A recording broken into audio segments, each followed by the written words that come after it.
चौरस्ता प्राङ्गणमा राख्ने भन्ने थियो, तर यो पार्टी कार्यालय नै राखिने यो अलिकति के कारण? विशेष त यो अब हजुरको च्यानल एकदमै हजुरलाई धन्यवाद छ र आज तपाईँले जुन एउटा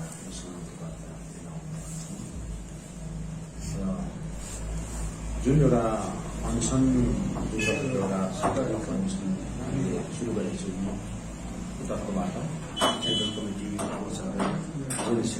त्यो अन्तिममा बसेको हौँ। अनि हामीले त्यस पश्चात 2 दिन पश्चात कतिवटा हाम्रो जयन्ती भएकोले गर्दाखेरि कतिवटा पर्मिसन म्युनिसिपालिटीबाट दिनुपर्ने, तर अब खोलेपछि हामीले उहाँहरूलाई एप्लाई गऱ्यौँ कि हामीलाई चौरस्ता परिसरमा एउटा तर उहाँले एकदमै त्यो चौरस्ताको एरियालाई उहाँले अहिले टुरिस्टको जुन एउटा विषयलाई देखाएर चाहिँ त्यहाँ उहाँले अनुमति दिनुभयो। यस्तो प्रकारले हामीले धेरै जग्गाहरू जस्तै भानुभवनको अगाडि अनि सँगसँगै गभर्नमेन्ट हाउसको अगाडि अनि तल बाटामा यस्तो थुप्रो जग्गामा हामीले मागेको थियौँ, तर उहाँले अनुमति दिएको छैन अहिलेसम्म। र हामीले के सोच्यौँ भने यो अनुमति चाहिँ किन नदिएको भन्ने कुरोहरूमा चाहिँ यो सबै मिलीभगत दार्जिलिङ म्युनिसिपालिटीको शासन चलाउने अनि सरकार, हामीलाई थाहा थियो कि अब सरकारसँग धेरै गठबन्धन भएको छ। हात्ती एउटा नाम प्रकारले एउटा देखाउँथी राजनीति हुँदैछ र अनसन एउटा गणतान्त्रिक प्रकारले हामीले इलिगल हामीले काम गरेका हौँ, लिगल्ली हामीले एउटा अनुमति मागेका हौँ किन हाम्रो अधिकार मान्नलाई। उहाँले भनेका कुरा हुन्, म्याडमले नै भनेका कुरा हुन् कि तपाईँले प्रपोजल बुझाउनुहोस् भनेर। अनि उहाँले खुलेआम जनसभामा पनि उहाँले भन्नुभएको थियो अब पोलिटिकल समाधान गर्छ भने मेरो पार्टीले नै गर्छ, म पनि गर्छु भन्ने कुरा पनि भनिसकेका थियो। अनि खरसाङको अफिसियल मिटिङमा पनि क्लियरली भन्नुभएको थियो। अनि दार्जिलिङको मिटिङमा पनि यस्तै कतिवटा चिजको घोषणा अब गर्छौँ भन्दाखेरि चाहिँ हाम्रो पक्षबाट हामीले सिधै नै खारिज गरेका थियौँ कि हामी योपट्टि हामी एकदमै सन्तोष छैनौँ, हामीलाई पोलिटिकल समाधान चाहियो। हामीले भनेको कुरै नि पोलिटिकल समाधान चाहियो भन्ने कुराहरू राखिसकेको छौँ। अनि उहाँले पनि प्रेस मिडियामा आएर अरू 2टा पार्टी आएर इलेक्सन हुनुपर्छ भने, तर अरू रोशन गिरी चाहिँ मान्नु भएन, उहाँको पार्टी चाहिँ मान्नु भएन भने उहाँले प्रपोजल बुझाउनुहुन्छ भन्ने कुरा राख्नुभएको थियो। अनि हामीले त्यसलाई लिएर नै हामीले सेमिनार पनि गऱ्यौँ, अरू डिस्कसन गऱ्यौँ, धेरै कुराहरू हाम्रो लिगली विषयहरूलाई हेरेर हामीले दस्तावेज प्लेस गऱ्यौँ तारिकको दिन। अनि प्लेस गरेको 1.5 घन्टामै त्यो चिजलाई हेऱ्यो या हेरेन कि एकैचोटि जितेको इलेक्सन हुन्छ भन्ने कुराहरू हुँदाखेरि चाहिँ हामीलाई बहुत दुःख लाग्यो। किनभने सरकारले मागेको दस्तावेज सरकारले नै आज पुट अप गर भनेको कुरा चाहिँ आज हामीसँग कुनै बातचित नगरिकन, हामीसँग कुनै डिस्कसन नगरिकन, पहाडको हित र तराई डुवर्सको हितलाई नलिकन नै आज उहाँहरूले त्यसरी गर्छ भने हामीले अरू कुरो के गर्न सक्छौँ कि हामीले यो रिले अञ्चल हो, आमरण अञ्चल हो, यस्तो चिजहरू गरेर नै हामीले पार्टीले काम गर्नु पर्यो। किनभने हामीले पार्टीले अलवेज भनिसकेका छौँ हामी जितेको इलेक्सन जबरजस्ती खोज्छौँ भने हामी जितेको इलेक्सनमा मेरो गोर्खा जनमुक्ति मोर्चा पार्टी चाहिँ पार्टिसिपेट गरेका हुँदैनन् भनेर मैले क्लियर गरिसकेका छु। किनभने हामीलाई जितेको जुन एउटा अवस्था व्यवस्था हिजोको दिनमा एग्रिमेन्टमा के थियो अनि एक्ट बनिँदा के भयो, अनि त्यस पश्चात फेरि विभिन्न बोर्डहरूलाई लगाएर कस्तो प्रकारले सञ्चालन नहुनुमा धेरै विघ्न बाधाहरू ल्यायो। यो सबै कुरो भएको कारणले गर्दाखेरि चाहिँ हामीले जिते चाहिँदैन अहिले।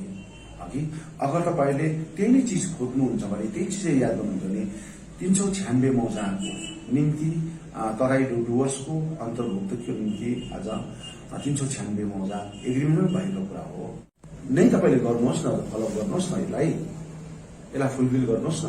हिजोको दिनमा श्यामल सेन कमिटी बनाउनु भयो, हाई पावर कमिटी बनाउनु भयो, अनि त्यसमा एजेन्डामा थियो कि हाम्रो गोर्खा जनमुक्ति मोर्चाको 4 जना मेम्बरहरू राख्छौँ अनि गभर्मेन्टको धेरै इम्प्लोइजहरू है डिएमहरूलाई राखेर सबै कुरोहरू तराई डुवर्सकोहरूलाई सबै कतिवटा राखेर गर्छौँ भन्ने कुराहरू आएको थियो तर त्यो चिजै आज उहाँले अनदेखा गरेर डाइरेक्ट कलकत्ताबाट नै त्यो डिसिजन लियो कि 5वटा मौजाबाट अन्तर्भुक्त गर्नु त्यसलाई सरासर हामीले खारिज गर्यौँ अनि खारिज गरेपछि त्यो त पेन्डिङ छ नि त त्यो एग्रिमेन्ट भएको कुरा त पेन्डिङ छ नि त त्यसलाई नै फलोअप गर न त्यसलाई अगाडि बढाउ न तराई र डुवर्सको 396 मौजालाई गाप्नुलाई काम गर न यसको लागि काम गर हामीले अरू कुरा मागेको छैन अरू कुरा भनेको छैन हामीलाई तराई डुवर्सको एरियालाई गाप्नुलाई तपाईँले दिएको कुरा तपाईँले एग्रिमेन्ट राखेको कुरा चाहिँ त्यसलाई फलोअप गरिदिनुहोस् यसको लागि डिस्कसन हुनु पर्यो नि अचानक कुनै कुरो जबरजस्ती थोक्नु त भएन नि अनि आज आएर जुन प्रकारको एउटा पहाडको स्थिति परिस्थिति कि हामीलाई चौरस्तामा अनसन हुन नदिनुको उद्देश्य यहाँ धेरै पोलिटिकल पार्टीहरूले गेम खेल्दैछ है हाम्रो पार्टीहरूमा धेरै कुराहरूमा यो अनसनहरूले यो एजेन्डाले चाहिँ धेरै माइलेज पाउँछ भन्ने कुरोहरूमा अघि अनि सरकारको गति देख्छ अर्को चाहिँ सरकारको गति देख्छ बुझ्यो नि अब एग्रिमेन्टमा भएको कुरा त उहाँहरूले भनेको रहेछ र यही चिज छ 2011 को कुरा त फुलफिल गर्न सकेको छैन रहेछ र यसलाई चाहिँ किन फुलफिल हुन नसकेको भन्ने कुरा चाहिँ अब देश विदेशबाट आएको मान्छेले पनि यहाँ के बसेको भन्दा अनसन भन्छ नि अनसन के को लागि बसेको भन्दाखेरि चाहिँ के अरे जुन एउटा जिटिएको एग्रिमेन्ट अघिको दिनमा भएको थियो त्यो एग्रिमेन्टमा चाहिँ 396 मौजालाई अन्तर्भुक्त गर्ने जुन एउटा विषय राखेको थियो त्यो भएको छैन त्यसले गर्दाखेरि आज यो अन्तर्भुक्त गर्नुलाई चाहिँ यो बसेको भन्ने त त्यो थाहा पाउँछ नि त देश विदेशबाट आएको अनि यहाँ आज सरकारको पक्षबाट होस् अरू पक्षबाट होस् पहाडमा एकदमै ठिक छ कुनै प्रकारको डिस्टर्ब छैन हाँसिरहेको छ रमाइरहेको छ भन्ने कुरा छ नि यसले चाहिँ एउटा मेसेज जान्छ कि होइन यहाँ चाहिँ अलिक दर्द रहेछ दुःख रहेछ पीडमा रहेछ त्यसले आफ्नो पीडा मार्ग चाहिँ उहाँले सुनाउनु चाहेको यो 396 मौजा अन्तर्भुक्त गरिएको खण्डमा तपाईँहरू यसलाई चुनावमा जाने तयारी छ चुनावमा जाने कुरा हामीले अहिले गरेको छौँ पहिला चाहिँ वार्ता सुरु हुनु पर्यो अच्छा बात सुरु हुनु पर्यो नि बात सुरु भएर यसको लिगल्ली अगाडि बढ्नु पर्यो नि अनि अब यसको लागि उहाँले मागेको कुरा उहाँले नै गर्नु त उचित होइन नि हामीले यति त भनेको हो 396 मौजालाई लिएर है अन्तर्भुक्त गरिनुपर्छ भन्ने तपाईँहरूको माग डिमान्ड है र यहाँनिर क्षेत्रीय राजनीतिक दलहरू अन्य दलहरू पनि यहाँनिर अहिले जिटिए चुनाव हुनु हुँदैन भन्ने लागि परिरहेछ र यसलाई लिएर चाहिँ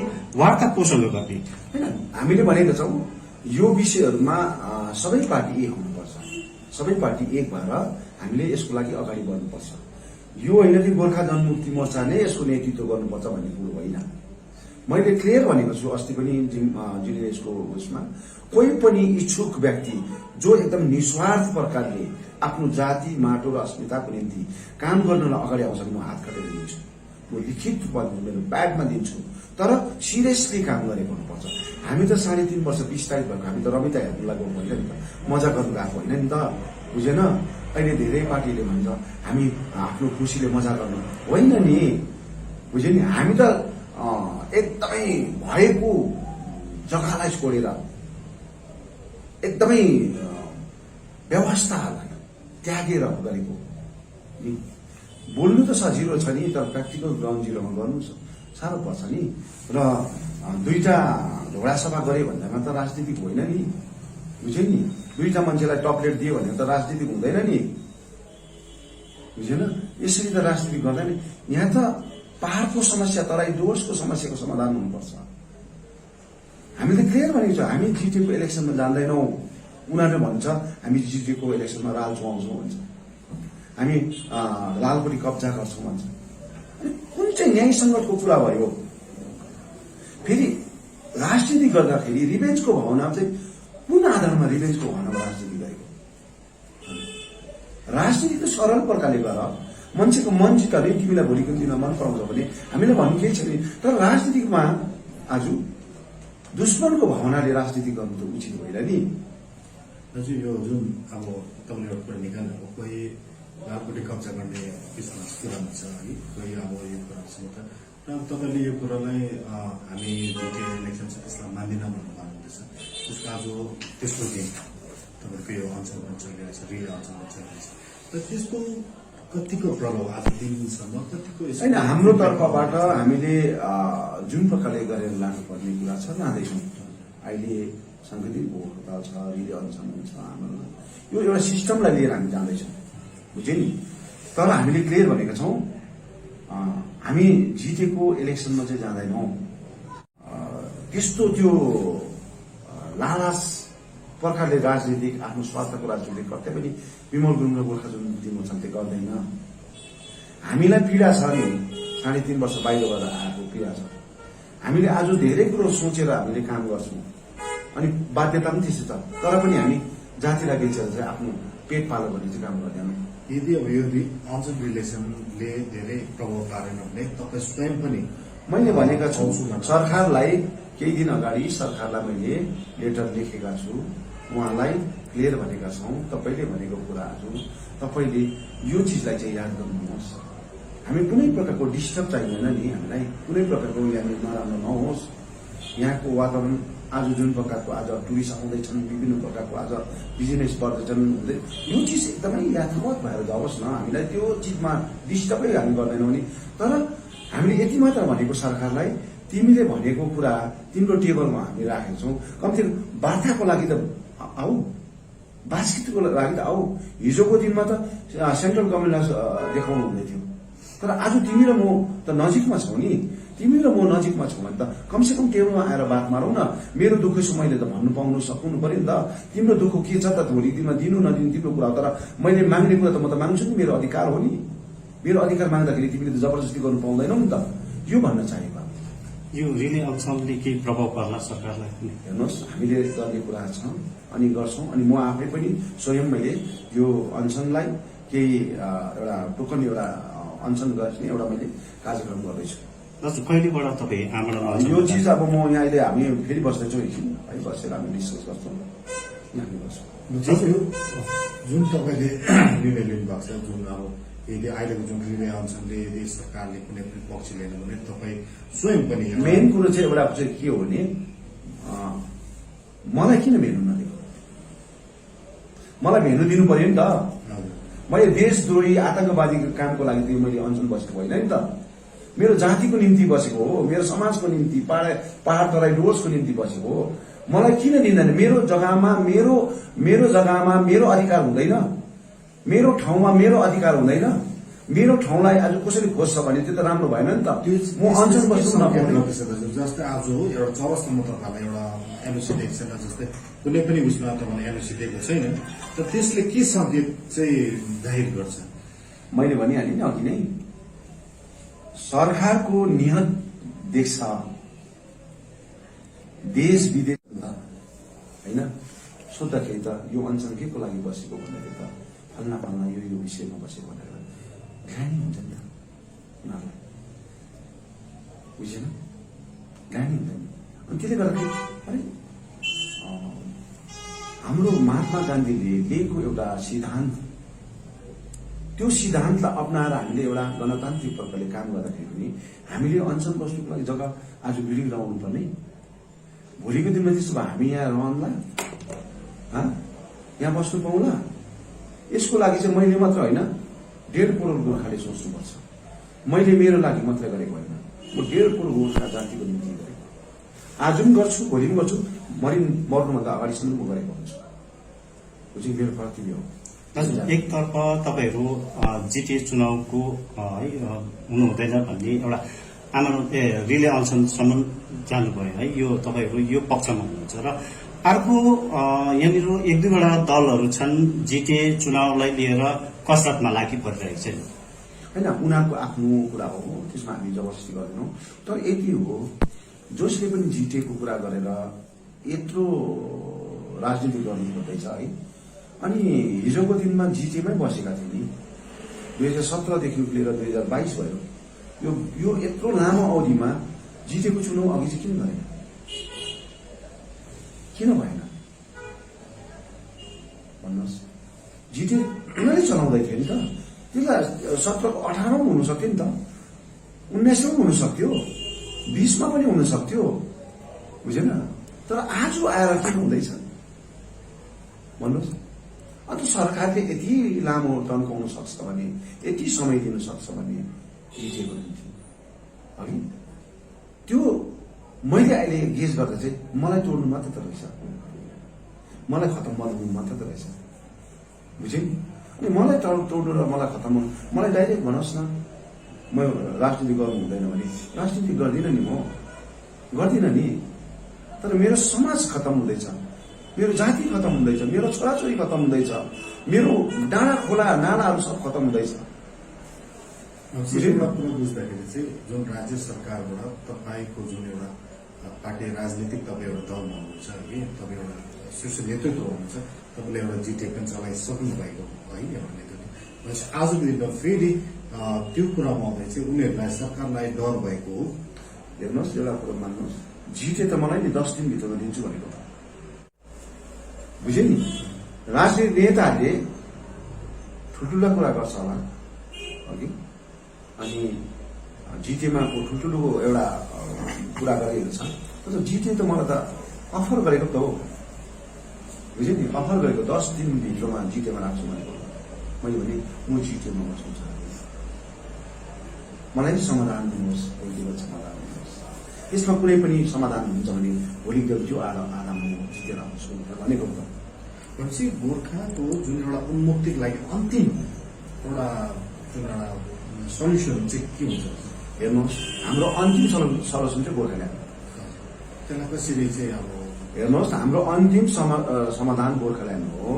तर अहिलेको स्थितिमा चाहिँ हामीले सरकारसँग एउटा गुडविलमा मिठो प्रकारले प्रस्तुत गरेका हौँ नि, कुनै प्रकारको छेडछाड नगरी, कुनै प्रकारको नराम्रो नगरेर मिठो प्रकारले प्रस्तुत गरेका हौँ। त्यसले गर्दाखेरि हामी यो आधारमा कुरा गर्छौँ अहिलेको घडीमा। त्यसले गर्दाखेरि यो आधारमा हामीले जति पनि अब पोलिटिकल सिनारीमा काम गर्ने मान्छेहरूले जिटिएको इलेक्सनमा जुन उनीहरू इन्ट्रेस्टेड छ, हामीलाई भन्नु केही छैन, बुझ्यो नि। म 1.5 करोड गोर्खाको इतिहास बचाउनु छ, पहाड तराई डुवर्सलाई बचाउनु छ, त कसैले मास्नु छ भने त्यसलाई एनालाइज गर्नुहोस्, जनताले एनालाइज गर्नुहोस्। यो 396 मौजालाई लिएर अन्तर्भुक्त गराएको खण्डमा सरकारले तपाईँहरूलाई वार्तामा बोलाएको खण्डमा तपाईँहरू त्यति बेला यो समाधान भएको खण्डमा तपाईँहरू जिटिए चुनावमा जानुहुन्छ? समाधान भएको बेलामा अनि समाधानको आफ्नो रूट हुन्छ नि, बुझ्यो नि। जिटिएको चुनावमा जान्छु भन्ने कुरा होइन, भोलिको दिनमा डायलग ओपन हुनु पर्यो नि। डायलग ओपन भएपछि त्यो डायलग कुन चाहिँ दिशामा जान्छ त्यसलाई पहिला हेर्नु पर्यो। अहिले एकैचोटि मैले त्यो विषयमा त बोल्नु उचित होइन, त्यति बेला बोलौँला जुन बेला चाहिँ डायलग ओपन भएर हाम्रो सिनारी के कस्तो हुन्छ त्यसलाई बोलौँला। यो दीर्घकालीन माग भनेको छुट्टै राज्य गोर्खाल्यान्ड, यो गोर्खाल्यान्ड यो शब्द नै अहिले भनौँ भने यहाँ धेरै राजनीतिक दलहरूले पन्साएर यो पिपिएस पिएस र यो जिटिए यो व्यवस्थापट्टि नै लागि परिरहेको छ। होइन, उहाँहरू लाग्दै होला, तर म त लाग्दिनँ, उहाँहरू लाग्छ होला, म त लाग्दिनँ।